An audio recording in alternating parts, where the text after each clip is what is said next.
Ohio State credit. And they did a really good job of limiting the explosive plays and creating turnovers, which, as we talk about with our squad, our winning formula is being able to generate explosives, take care of the football and defense, limit the explosives and get turnovers. And we didn't do either very well today. I like the way we started fast, had an opportunity there in the first half. But, as I told our teams just now, for us to take that next step, we've got to be able to make the plays that are there to be made. We had a couple of situations in the first half. We didn't come away with a touchdown down inside the 5. We didn't get a 4th and 1.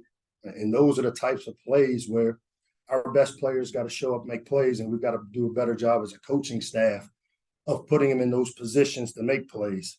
We talked all week about getting a game into the fourth quarter and then seeing where we fit. We were able to do that, and I just didn't like the way we finished, which, again, we can get those things corrected. When you go back and look at it, I'm sure we'll see that there were some opportunities that we had that maybe affected us affecting us more than it was Ohio State. And it's my job to make sure we get those things corrected. So I guess with that, I'll open it up to any questions you guys have. You talked about the turnovers with Leah's 2 picks. What did you see from him overall today? I mean, obviously, when you turn it over, not good. You give up a pick 6 there. When you watch the tape, the receiver's supposed to turn inside. He turns outside.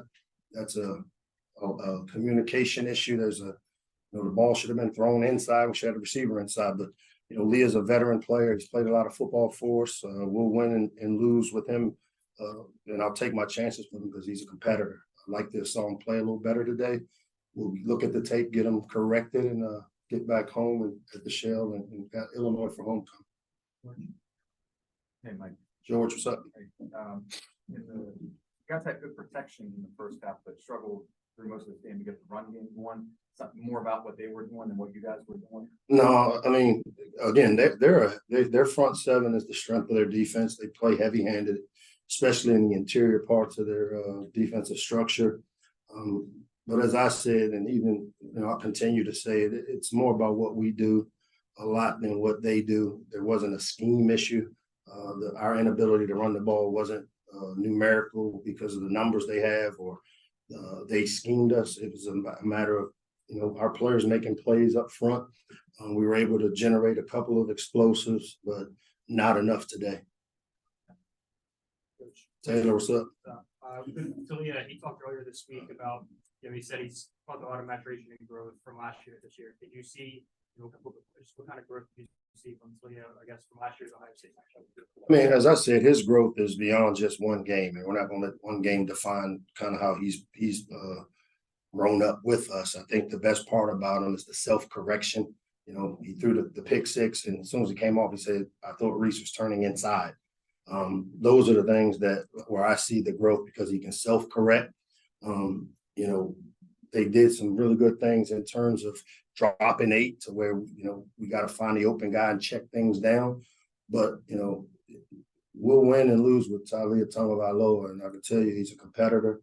I know he's not happy in the locker room with the way he played today. None of us are, and it's not one guy; it's all of us, including me. So we'll definitely take this opportunity. Our first loss of the year. There's a lot of football left to be played, but our team understands how to prepare for games like this, and now we just got to go find a way to win them. You said this week that Marvin Harrison Jr. is going to be the most explosive wide receiver you face. How much of his game was what his ability, and how much was it breakdowns and the back end for you, a combination of the two, or what would you say? Yeah, I mean, when they're that wide open, obviously there's some breakdowns, and the breakdowns usually start with poor eye discipline. A lot of the big plays they generated there in the second half came off of, as I call wheels, double moves, long developing plays where we have to keep the ball in front of us. I mean, we know how talented he was, and for a guy like him to still find a way to make plays, that's the piece for me as I evaluate how we played it. That's the part that shows up and that we've got to get corrected because, anybody could tell you that Marvin Harrison is a really good player, and the way you structure things is to take away the good players. And today he made a bunch of plays that, I would hope that we would have been better at. Coach, Chris Heidel, on radio, second half, starting out really fast, getting that touchdown to open up the second half. Is that something that we've been working on for a while to get that fast pace, to get that, and I know their strength in their ability is a little bit better, they're a big team, in Big Ten, just get out of the gate. I mean, we're a rhythm team. The disappointing part for me, is we deferred when we won the toss, because you'd like to try to steal a score at the end of the half, and knowing you're going to get the ball in the second half. And you know what, we had a chance to. It's almost deja vu. A week ago, we're down in field goal range, scoring range in the first half, and we don't execute our end of the half plays the way they should be executed. To check the ball down. We wanted to take a shot in the end zone. We had 12 seconds on the clock. You take a shot. If it's not there, you kick the field goal. What you don't want to do is check it down in that situation, which we did, and we prevented ourselves from, again, taking points before the half. And then we were able, Josh and the offensive staff put a good series together that first drive of the second half to go down and score, which we needed. But, to take care of that, we call it the middle eight, to score before the half and get the ball back in the first drive of the second half. We didn't execute that. That's the right way. Without Tarheeb, kind of what was the game plan getting on to this week to face Harrison, and what did you see from Shepard and Nicole? Yeah, I mean, we don't deal a lot with talking about the injury piece. I mean, he was out. The next man up has to perform. We develop our team, and this is why, as I tell you guys all the time, we play a bunch of players, because stuff like this happens in the game of football. Obviously we wanted to keep the ball in front of us. We tried to double. We had brackets. We had the cover two. We mixed the coverages up, but when you look at giving up 300 yards passing, and most of them came off of, and again, I use the term junk offense, meaning wheel routes, the late highs, the tight ends, slipping down. Those are eye discipline issues. Those are things that we've just got to be better at playing with the eye discipline necessary. And, give credit to Ohio State. They took advantage of some opportunities, things they must have saw on tape, because a couple of the plays they hit were plays that had hurt us before, and we've got to get those things fixed. Thanks, guys.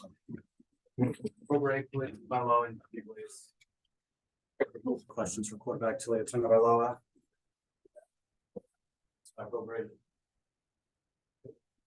Really, what was Ohio State able to do defensively in the second half to kind of keep it a little bit off balance? Honestly, really nothing. It's just us not doing our assignment to the littlest detail of it, myself included, and we just got to play hard. And those are the opportunities that we got to come through on. Our defense is playing the lights out, and we got to play complementary football. Like we've been doing, the previous games leading up to it, and it's just opportunities we didn't come through on. Hey, Talia, with the 2 interceptions, what did you kind of see on those? First interception, quick game, trying to get the ball out. I just put on the wrong shoulder. Obviously, they had a touchdown off of that. And then the second play, or the second interception, third down, just trying to, we need an explosive play, and just trying to force him in there. He made a nice play on it. And, yeah. And then at the end of the half, what kind of went into the check down? Yeah, it's just bad situation of football. And I gotta be better, knowing me, I have all this experience, and, those are situations that I gotta be, ahead of the game with. And just throw it or dirt the ball down, walk away with, points on the board.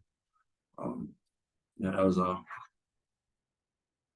Bo, your defense was able to hold up and take a check for it seemed like the majority of the game. Then the fourth quarter kind of started to get away. What kind of changed?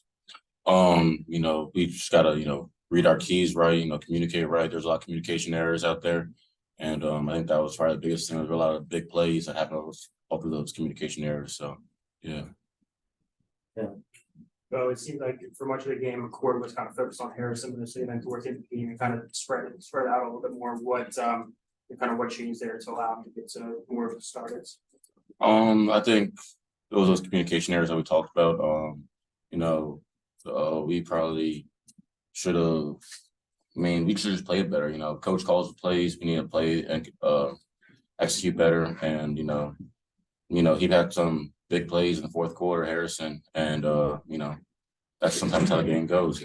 Just guys to have a next play mentality. Hey, for number 3, 2 interceptions today. What do you have to work on for next week for back at home? I know this is not a great win to long to go back home for. But what do you have to work on to get better each week to get back to where you were? You said it right there. 2 interceptions. Obviously, taking care of the football, and we got to play complementary football. We got to, when the defense gives us the ball, we got to get points on the board. So yeah, earlier this week you were talking about how you feel like you've grown from this matchup last year. What was kind of going through your head immediately after the interceptions, and how was that different? You said what? Years? My fault. Earlier this week you talked about how you feel you've grown since this game last year. Immediately after the interceptions today, what was just kind of going through your head, and how was that different maybe from previous years? I think last year was last year. Obviously, there's a lot of things to learn from every game last year. And when you make a mistake like throwing an interception, the only thing you can think of is, the next play. I think that's the mindset and mentality that we have. And, I think if you continue to harp on the interception, things aren't going to go good for you. But as a quarterback, the leader of the team, it's all about next play mentality. I think after the first one, we had a good 2-minute drive, just didn't finish, with our situational awareness. And we started out hot the second half. And we just gotta continue to keep playing. Hey, Talia. You had a couple of big explosive chunk style plays to Caden and to Jay Sean, early in the game and on that drive in the second half. What changed from the beginning of the third quarter there later on? Is it just trying to force it a little bit too much when you're looking to get another drive going and answer Ohio State when they scored? Yeah, obviously, coming into a team like this, you always want to make big plays, and the explosive plays is what coach always talks about. But I think I got to give them a chance more, especially those one-on-one plays, those 50-50 balls, just give them a chance. I know our guys are going to make a play on it. And, we didn't do that the second half. All right. So what challenges did Harrison provide you guys? I mean, he's a good receiver. Everybody knows that. He's big, can route run, and he has good hands. We kind of focused on the receiving core in general. We know that he spreads the ball out a lot. So, on the third down and stuff, it wasn't like we were just trying to take him away, but we were just making plays on the ball and stuff. And that's probably why in the first half, it was different than the second half. In the second half, we weren't making those plays on the ball like we should be. So, yeah. Thanks, guys.